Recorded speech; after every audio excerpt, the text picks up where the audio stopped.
अच्छे लोगों के साथ हमेशा बुरा क्यों होता है?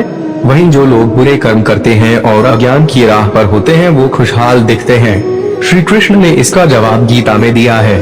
श्री कृष्ण ने अर्जुन को जवाब देते हुए समझाई है ये बात लोगों को उनके कर्मों का फल हमेशा मिलता है। गीता सार, आपने महसूस किया होगा कि जो लोग अच्छे कर्म करते हैं वो परेशान रहते हैं, वहीं जो बुरे कर्म करते हैं वो खुशी से रह रहे होते हैं। अच्छे कर्म करने वाले परेशान होते हैं कि आखिर उन्हें इतनी परीक्षा क्यों देनी पड़ रही है, जबकि जो अधर्म की राह में हैं वो खुश हैं और जिंदगी का लुत्फ उठा रहे हैं। अगर आपके मन में भी ये सवाल आया है तो आज हम आपको इसका जवाब देंगे। ये जवाब वो है जो भगवत गीता में लिखा है और श्री कृष्ण ने अर्जुन को दिया था।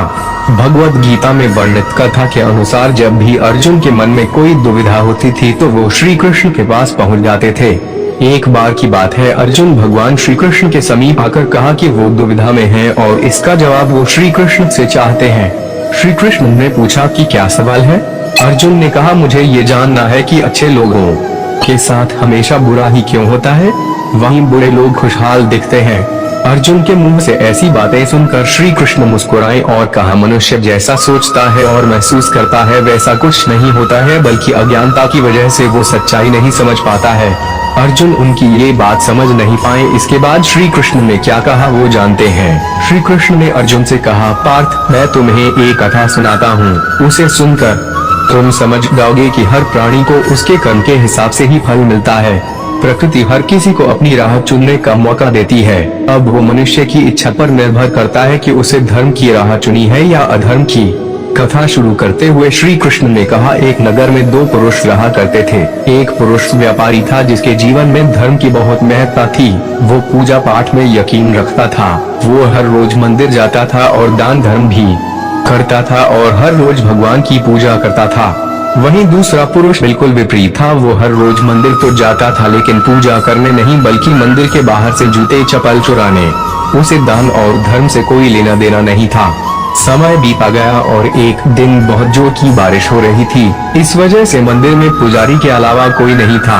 ये बात जब दूसरे पुरुष को पता चली तो उसने कहा कि ये सही मौका है मंदिर का धन चुराने का। पंडित से नजर बचाकर उसने मंदिर का सारा धन चुरा लिया। उसी समय धर्म कर्म में विश्वास रखने वाला व्यक्ति भी मंदिर पहुंचा। दुर्भाग्य से मंदिर के पुजारी ने उसे ही चोर समझ लिया और चिल्लाने लगे। वहां लोग एकत्र हो गए और उसे बहुत मारा। किसी तरह वो बचते बचाते वहां से निकला तो दुर्भाग्य ने उसका साथ वहां भी नहीं छोड़ा। मंदिर के बाहर वो एक गाड़ी से टकरा गया और घायल हो गया।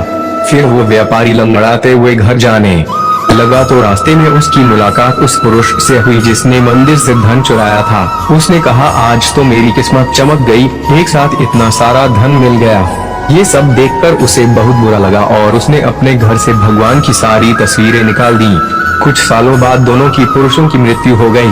मरने के बाद जब दोनों यमराज की सभा में पहुंचे और भले पुरुष ने दूसरे व्यक्ति को देखा तो उसे बहुत गुस्सा आया।